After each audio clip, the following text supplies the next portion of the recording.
Thank you for joining me once again on my channel. My name is Fem. Let's get back into some ambition, a minuet in power. Let's load our game and move on. Yep. You awaken the next morning in a bed that still feels unfamiliar. In the process of waking up, you start to recall the last night's humiliations and wish that they were merely the product of your fitful dreams. Unable to go back to sleep, you spend some time tossing and turning in bed before finally sitting up. Nothing is going to make last night go away. The only option is deciding what to do next. You feel exhausted, not physically, but in your very soul, like your fate in Paris has already been decided, and that to remain here would be pointless. It would just be the humiliations of last night, over and over again. However, stronger than that exhaustion is the simmering rage you feel at the outrageousness of your circumstances, at the injustice of your treatment, and at the thought of going back to your tiny village after finally making it here to Paris. No, you must not go back. You cannot go back. Not while a single candle of your ambitions still burns. Camille pops into your room, already dressed and ready for the day. Bonjour, madame, she beams. It looks like you had quite an active night. Is there anything I can get you? Please find a spare pillow and smother me. I'm not sure. Do you know how to make a murder look like an accident?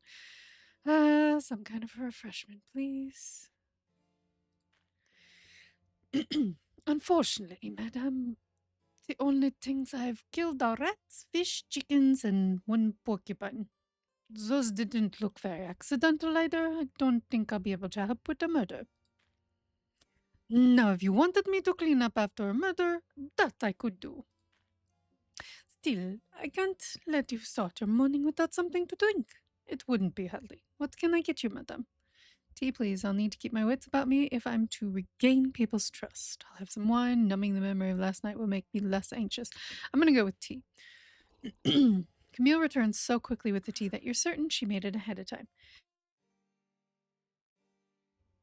It's piping hot, fragrant, and not too bitter. You drink the brew in silence, the gears of your mind slowly getting up to speed. A tiredness fades. Your anger does not. Oh, credibility went up. You've gained a little credibility. You took a few moments to finish your drink in silence and collect your thoughts. Something that keeps coming to mind is all the gossip you've heard during your time at the party. Most of it was idle prattle, but some of it felt scandalous and valuable. Without an inheritance or a job, you'll need a way to make some money. Maybe someone would be willing to buy this gossip. Is that a thing people do? Camille taps her chin thoughtfully. Well, when I was at Le Hall the other day, someone mentioned something about a newspaper with these amazing society pages. I think it was called Trompette du Pupil. It's now available on Paris Map. They'd have to They'd have to get their stories from somewhere, why not you? In fact, I bet you'd be great at that, madame. Merci, Camille. I think I'll do just that. I've gone from Baroness to be to gossip monger. Great, just great. I'm going to say that. With that, your day begins. Go around and gossip. Get all the juicy gossip around. I don't have any events happening. All right, so here's in the journal.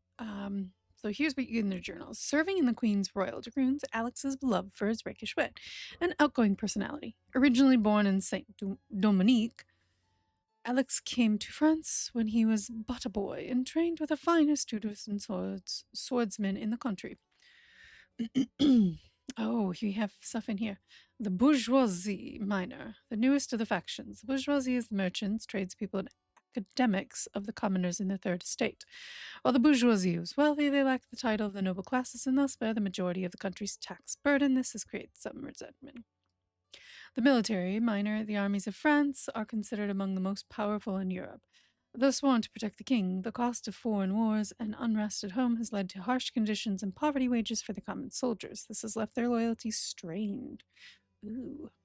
The church is minor. The First Estate wields strong political influence and owns a great deal of land throughout the kingdom, despite the fact that their first loyalty is to the Pope in Rome. Excuse me. The many privileges enjoyed by the church have become a source of resentment among more patriotic Frenchmen. The Revolution Major, the first half of the Third Estate, the poorest commoners of France, are great in numbers, but lacking in real political power. Originally a fringe movement, anti-monarchy nationalists have only grown in number. A violent clash between revolutionaries and the crown is all but inevitable.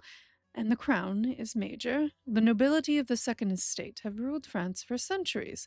The current king, Louis the what did I say, sixth, came to power amidst a financial crisis, which has only gotten worse. The nobility's lavish lifestyles and costly wars abroad are funded by taxes levied on the lower and middle classes, while they pay nothing, of course.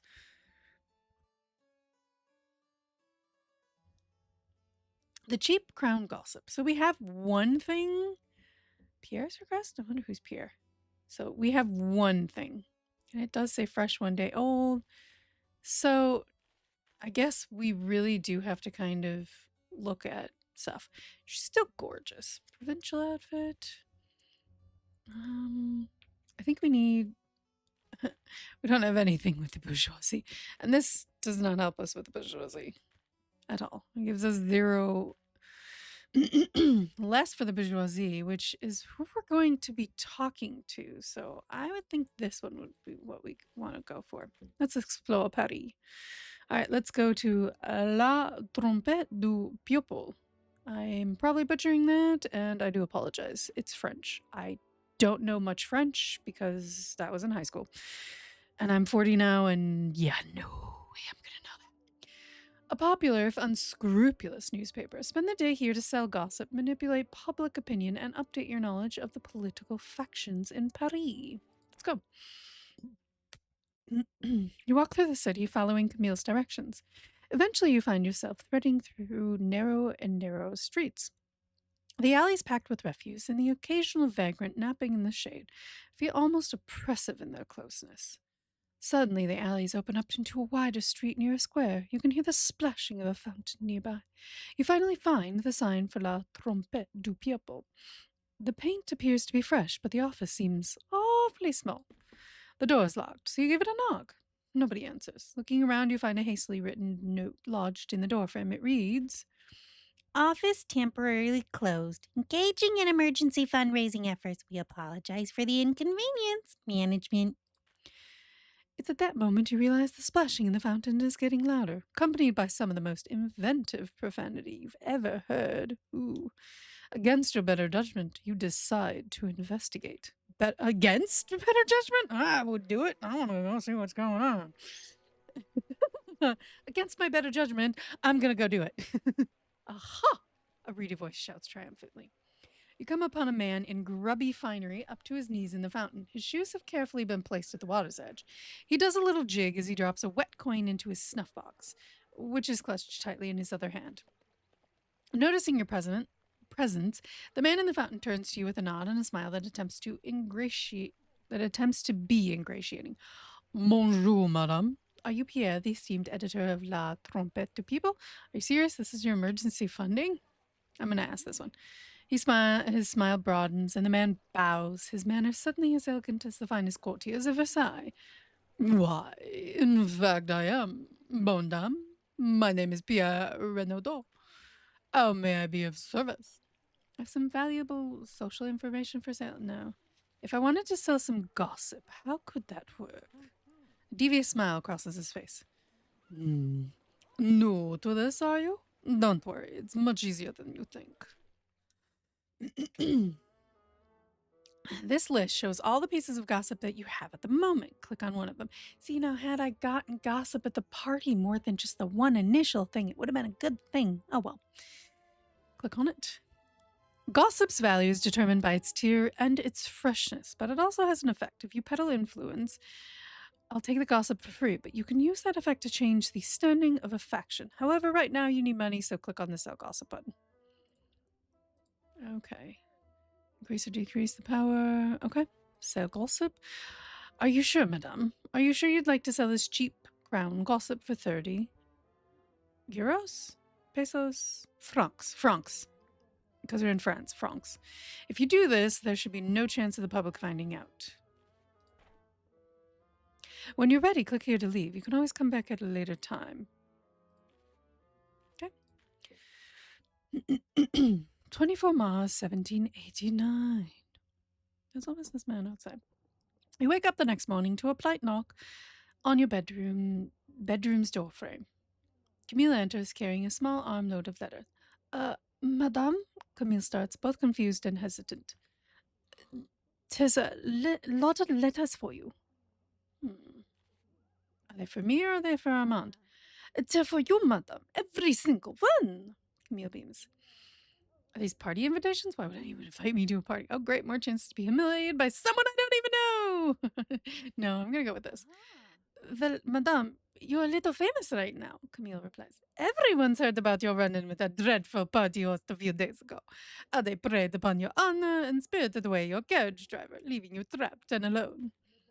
You don't think that's exactly how it happened, but decide against fretting over details. It's just details, details, details. Camille starts to talk faster and faster. "Then, when all was lost, you were saved by a beautiful stranger who escorted you home in the moonlight night. So romantic, no?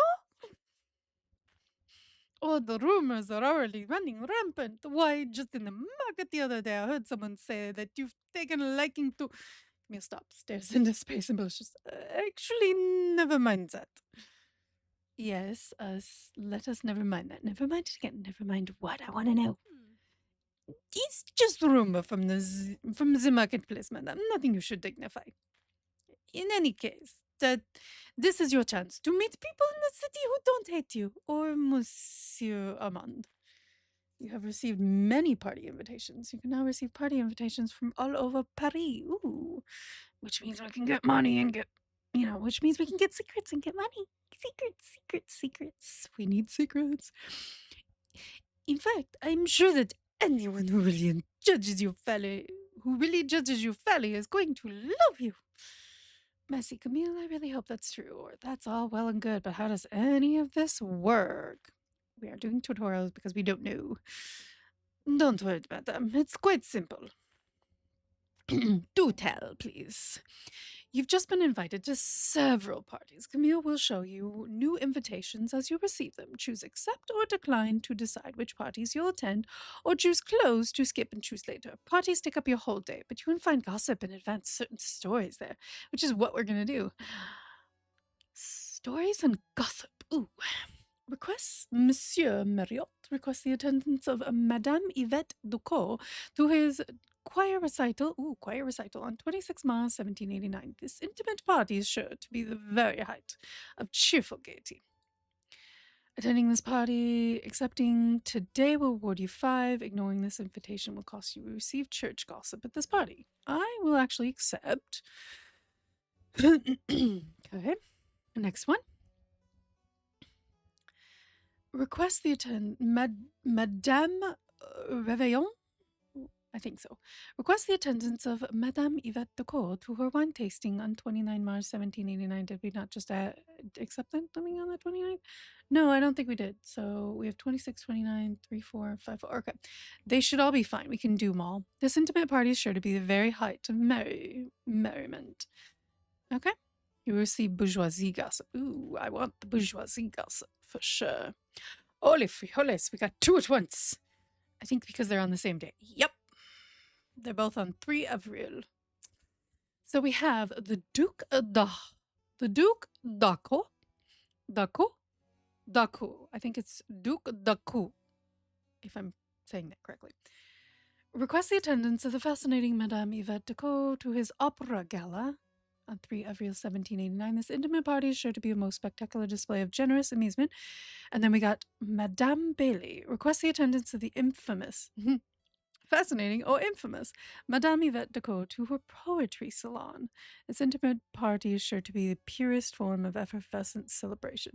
So we've got crown gossip or revolution gossip. I honestly want to go with the crown gossip. I'm sorry, but I really do, because I really want to do that one. Monsieur de Launay requests the attendance of Madame Yvette to his military ball. Oh, maybe that's No, I don't think it's the same one. On 5 Avril 1789, the intimate party is sure to be the very height of merry celebration. Yes, we shall accept. We didn't go to the poetry. I had two choices. I'm sorry. You can select any invitation on the calendar to see more details about it. Deciding to attend a party the same day that you receive an invitation gives you a small bonus to credibility.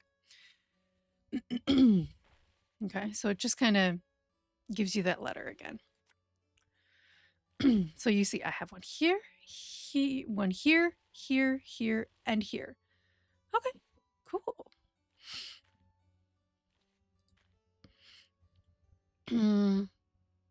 Wait, we don't have that event yet because we're here. This is the 24th, right? I believe that's the day we're on right now. So we still have a few days before that.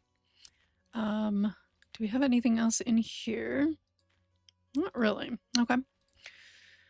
So, what should we do? Where should we do? What should we do? Should I wear this? Should I wear this? This gives me military, church, and crown, but bourgeoisie and revolution. Yeah, I think I'll wear this one today. And we'll go explore Paris.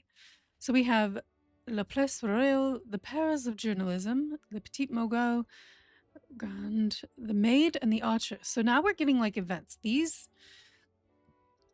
Okay, so we have point of interest is just that. Then we have shops, which that's a shop. Then we have current objective, which is these, which I don't really see any of those right now. And then we have incidents. So we either have the perils of journalism or the maid and the archer. So these, I think, are the locations we're going to go. These three are the locations we're going to go for our invitations. Not that one. So perils of journalism or the maid and the archer. I want to do the maid and the archer. Walking near the market, you come across your own maid of all works, who seems to be in a bit of trouble. Ooh. Oh, we could get in some peril. What does this one say? The perils of journalism. Pierre, your erstwhile employer, works in a field where one makes quite a few enemies. You just didn't expect it to catch up with him quite so quickly. I still want to do this one. Let's do this one. You spend the day walking through the city, exploring the neighborhood near Marketplace. The air is pungent, a rush of scents from crisp vegetables to fresh fruit to less than fresh fish. Your ears suddenly perk up at the sound of a familiar voice, and you start slipping through the crowd in its direction. You stumble upon Camille, her arms full of the basket full of the day's groceries. However, she's been stopped by a watchman of the Guillotine Royale, one of the infamous archers. He's berating Camille in the middle of the street. Where'd you get those? He demands, gesturing to all of groceries. Que? But monsieur, you saw me buy these. I got them over there, she says, pointing in the direction of a market stall. I saw no such thing, he says, blistering at the suggestion that he could have been paying attention to his surroundings. Where's your receipt? Camille's eyes dart from side to side, and she turns her feet away from him. Something about this line of questioning is making her uncomfortable. I never get receipts, monsieur. What? That's ridiculous. Why not? Well, I can't. Camille starts and stops, looking ashamedly at the ground. You're going to have to give me a very good reason not to haul you away, he growls, and one of his hands extends out low with his palm up. Ah, so that's what this is about. Bribery is what it is about, my dear. This choice will increase your peril by a small amount. This will cost money, or this choice requires any credibility challenge. I do have a little bit of credibility, so it might work. Easy. So it's easy. So, Monsieur, I'm so glad you found her. Please accept this payment for my thanks. Excuse me, Monsieur, don't you have better things to do than harass my servant? Yeah, don't say that.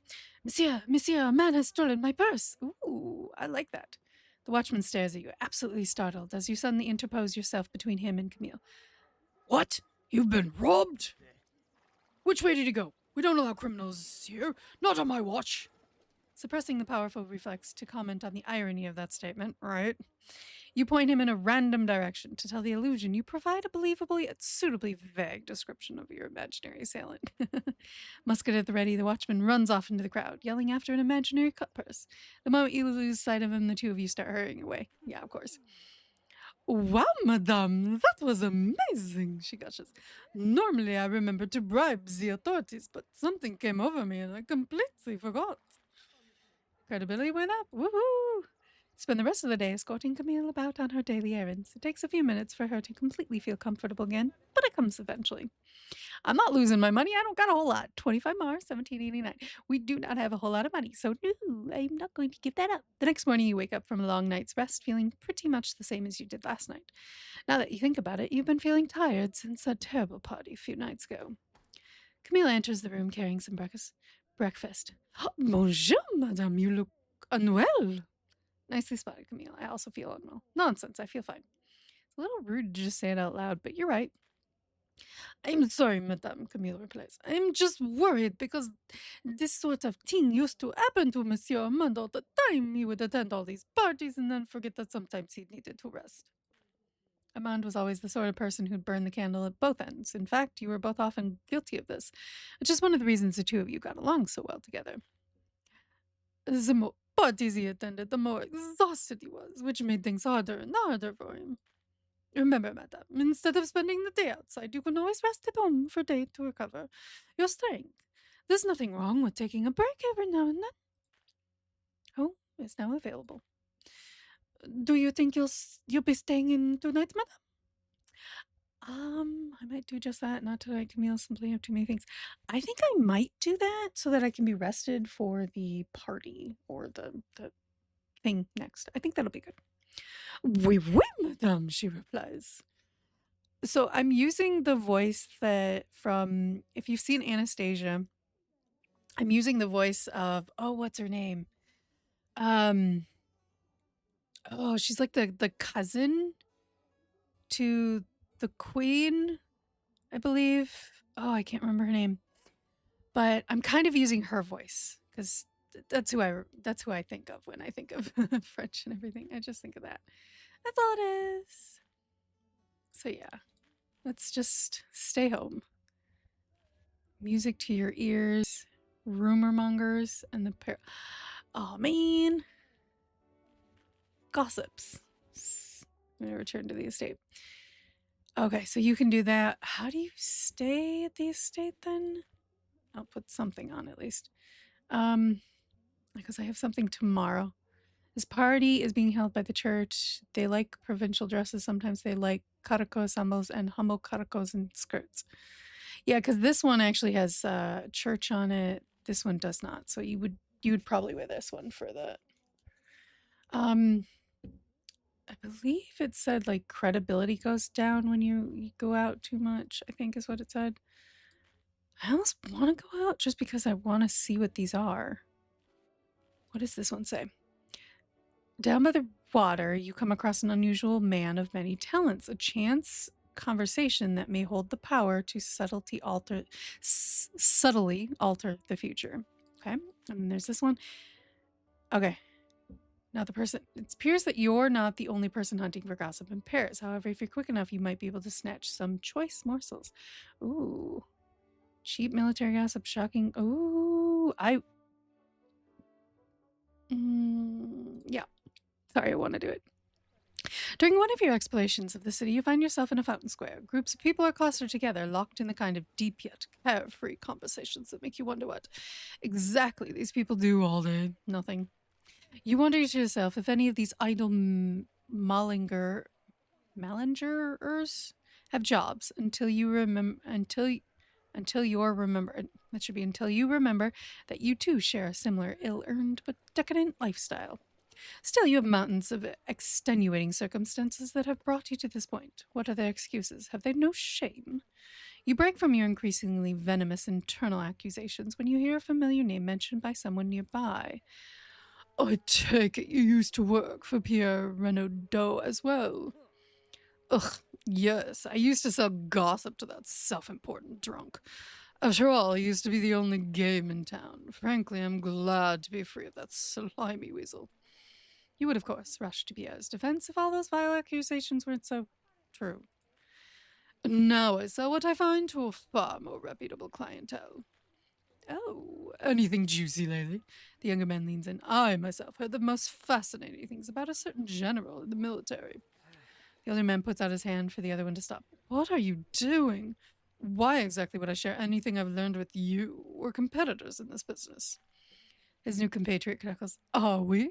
All we have to do is share our gossip between ourselves, then sell it all to different newspapers on the same day. We each make twice the money. Well, I suppose that does make sense. I did learn something shocking about a prominent lawyer today. Ooh. They lean in and start whispering to each other. Their voices are too low for you to hear from. Approach the older one later to learn some bourgeoisie. Approach the younger one later to learn some military, or get closer and listen to them both. This one, unfortunately, does increase your peril. My peril isn't that big. Oh, here it is. Exhaustion level 2. Oh, so it really does tell you up there. I didn't see that up there before. Unfortunately, I'm going to be tired in the next one. My bad. I couldn't figure out how to stay home. Let's approach. Let's do military this time because we did bourgeoisie. Once he finishes up and separates from his companion, you approach the younger rumor monger and offer him a similar exchange to the one he performed with his older compatriot. An exchange he seems very amiable to. The two of you compare notes and you walk away with some interesting gossip about the military. He walks away with a complete fabrication. Nice. You've acquired some cheap military gossip. Barely concealing a contemptuous smile, you slink home to jot down some valuable notes. Successful day all in all. And then this is the day we have an event, unfortunately. Okay, so let us get into our party gear. Yeah, unfortunately, we're exhausted. Yeah. Yeah. Okay, so what was the gossip? Do we get to see it here? Yeah. An older veteran who stands accused of murder has been discovered to be receiving care packages delivered by soldiers to his jail cell. Is this a sign of loyalty or corruption? All right, let's go to the party. I dare say this is probably the best one. It has church at +3. The other one had nothing, so probably that one. As your carriage nears the party, you consider taking one last moment to assess your preparations. Like what? You pause to consider how well rested you feel. Unfortunately, you can feel the exhaustion set in as soon as you look past the door towards the enormous crowd of party guests. Tonight is going to be a long night. Credibility down, yes. Being exhausted has given you a credibility penalty. You check a tiny mirror you keep in the carriage to see that you're wearing your humble caraco and skirt to a party being held by the church. Credibility went up. The guests have no strong feelings on your outfit, and your credibility has not changed much. With preparations like this, the results of tonight could be a toss-up. You step down out of your carriage and hear the ripple of whispers that signal your arrival to any social event these days. There's a small line in the entryway of the cathedral as guests are waiting to get in. While you're standing in this line, you manage to overhear an interesting rumor. Whatever it is, make a mental note of it just in case. You've gained a piece of cheap church gossip. A servant checks your invitation and everything seems to be in order. Nod to her and enter the party, or please take this gift of wine along with my compliments to our host. No, we're going to do this. She curtsies to you as you pass her by and enter the party. Now, let the games begin. Sorry, guys. I'm moving my mic. All right. So we have this one, which is a brief skulk. It appears that the party's host has left their study unlocked. This might be a valuable opportunity for someone someone of a most unscrupulous nature. Cheap crown gossip. Okay. This one is the interview. You come across a woman interviewing a man for the sake of a book, but something doesn't seem quite right about the man's outrageous charms. Cheap, shocking. Wow.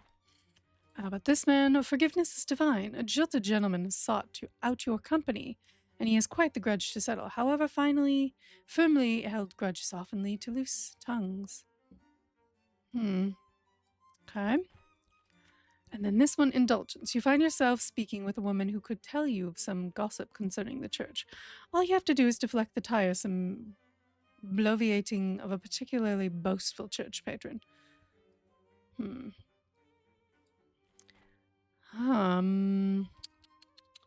This one gives me cheap crown gossip. But it also can give me some other stuff too. This one also gives me some interesting, shocking, outrageous.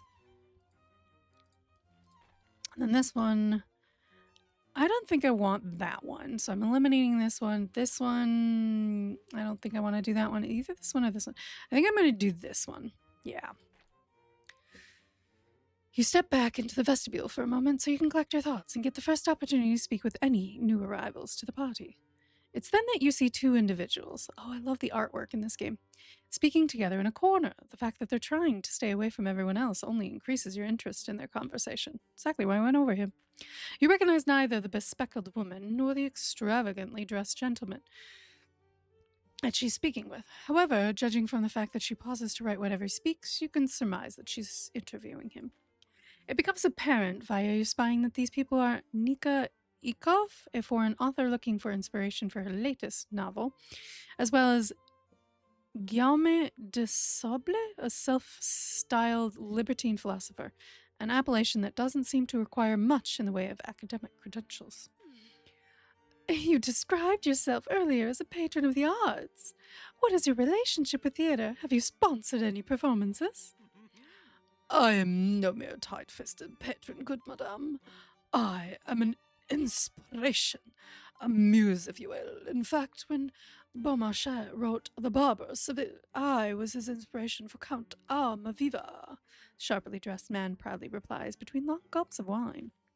From what you remember of that play, that's not something to be particularly proud of. It also doesn't sound even vaguely true. This would be fantastic for my book, monsieur. I must ask, how did you and Monsieur Beaumarchais meet?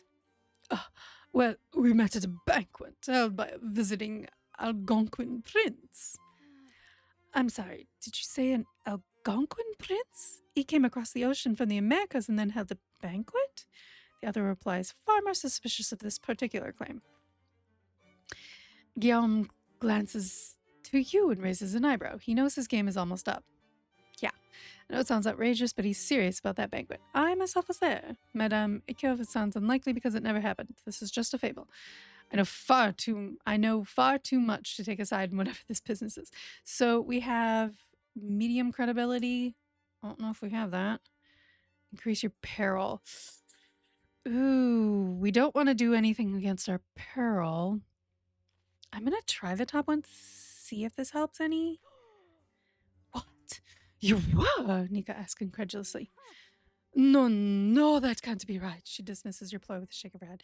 I'm just surrounded by liars. Okay, yeah. You've lost quite a bit of credibility. Yeah, I kind of figured as much. I'm like, dang it. Angrily throwing up her hand, she storms away. You and Guillaume are left to stare at each other in silence. And here, I just thought we were having fun. Guillaume comments dryly, taking a noisy sip of his wine. Dang it. With a shrug, he leaves as well. You take this time to examine the rest of the party. Perhaps you'll find another opportunity out there amongst the crowds.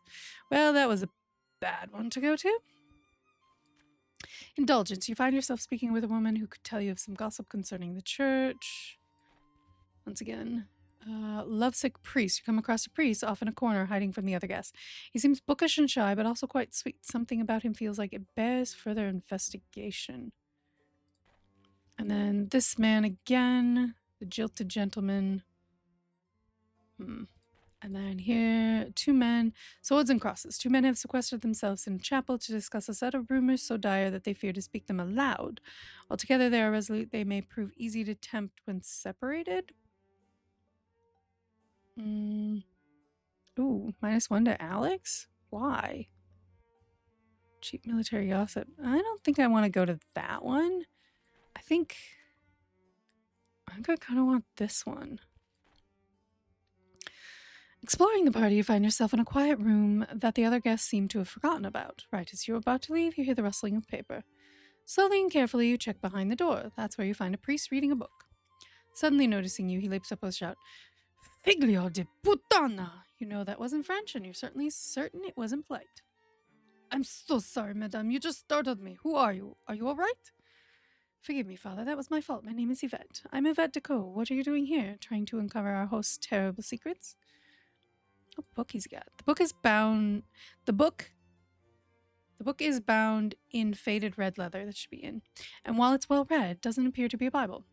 You try to keep your facial expression neutral when you recognize the book.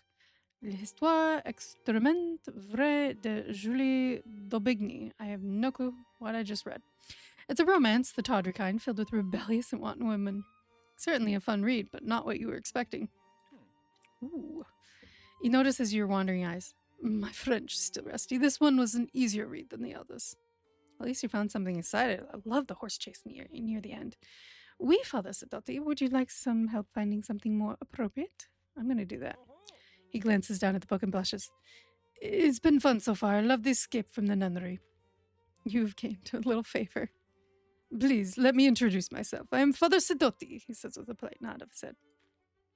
His expression goes blank for a moment, and he examines your face carefully. You're Yvette Decaux, are you not? You certainly match her description. What am I doing? I beg your pardon, Madame Yvette. I swear I'm normally more social. It's just that my recent assignment has been rather unbearable. Is that why you're hiding in a corner and reading? Unbearable assignment? What are you doing here? Is that why you're hiding in a corner and reading?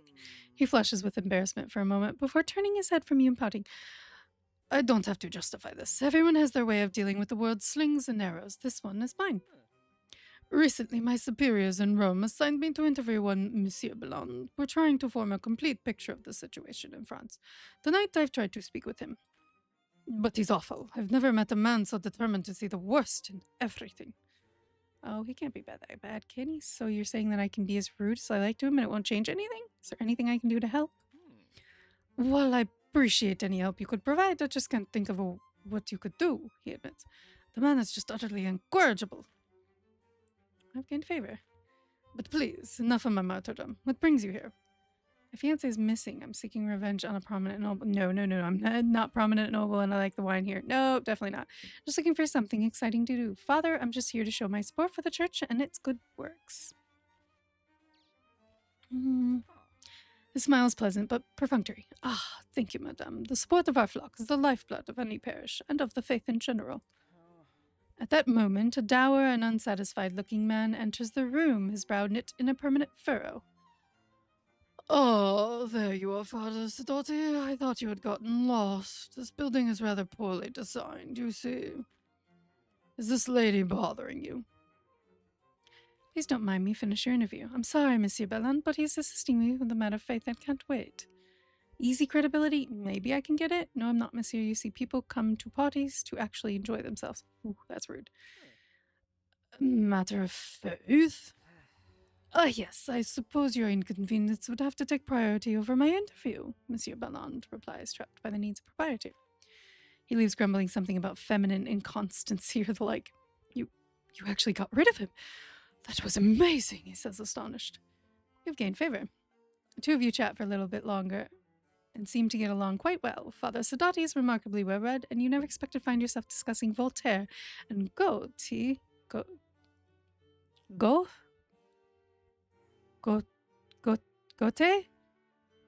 trying to remember. The Catholic priest. By the way, the next time we see each other, I would actually prefer if he called me Ludovico, if that's all right. Yay. With that, he gives you a short bow and leaves to attend to other matters at the party. What a sweet man. Hopefully I'll see him soon. I don't know how to feel about him yet. Something bothers me about that priest. I don't know how to feel about him. He's an intriguing man. Puzzling over the question of this priest, you leave the now abandoned room to explore your other opportunities at the party. Unfortunately, we finished. A bishop has called for the censorship of an opera critical of the church. The king has signaled his assent, but has taken weeks to make a pronouncement. Is the king taking the request seriously or ignoring it? Yeah, I lost credibility. My bad. Novelty lost. Cool. 27 Amass, 1789. All right.